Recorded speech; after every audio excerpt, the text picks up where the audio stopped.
દાહોદના યશ માર્કેટ અને સાંગા માર્કેટમાં બે દુકાનોને સીલ કરવામાં આવી હતી.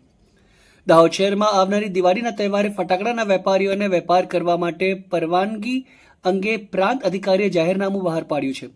તો બીજી તરફ પોલીસે શહેરમાં બે સ્થળે ગેરકાયદેસર ફટાકડાનો સ્ટોક કરી વેપાર કરવા અંગેની જાણ થતાં દાહોદ મામલતદારને આપી હતી, જેના પગલે દાહોદ મામલતદારે આ બંને ગોડાઉનોને સીલ કરતા શહેરમાં ચકચાર મચી ગઈ છે. પ્રાપ્ત માહિતી અનુસાર દાહોદ શહેરના ગરબાડા રોડ ઉપર સાંગા માર્કેટ અને યશ માર્કેટમાં ગેરકાયદે ફટાકડાનો સ્ટોક કરી કુતબી ખાન રહીમ ફટાકડાનું વેચાણ કરતા હોવાની વાત પોલીસને ખબર પડતા આ બાબતે દાહોદ મામલતદારને જાણ થતાં મામલતદારને પોતાની ટીમે બે સ્થળોએ તપાસ કરતે મોકલી તેમાં સત્યતા જણાતા આ બંને ગોડાઉન દુકાનોને સીલ કરી કાર્યવાહી હાથ ધરવામાં આવી હતી. આ કાર્યવાહી કરાતા શહેરમાં ચકચાર મચી ગઈ હતી. અગાઉ 2 દિવસ જેવા અગાઉ પોલીસ દ્વારા જે ગેરકાયદેસર રીતે ફટાકડાનું જે ગોડાઉન છે તેમાં ફટાકડાનો સ્ટોર કરવામાં આવેલો હતો.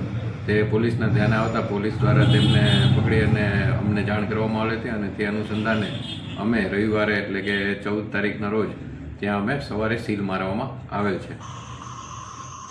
કેટલી જગ્યા પર છે સાહેબ સીલ મારવામાં આવી છે? 2 દુકાન જેટલી હતી અને કુતબી ખાન રહીમ કરીને કોઈ ઈસમ હતા તેમનું તે ગોડાઉન હતું એવું જાણવા મળેલ છે પ્રાથમિક માહિતી.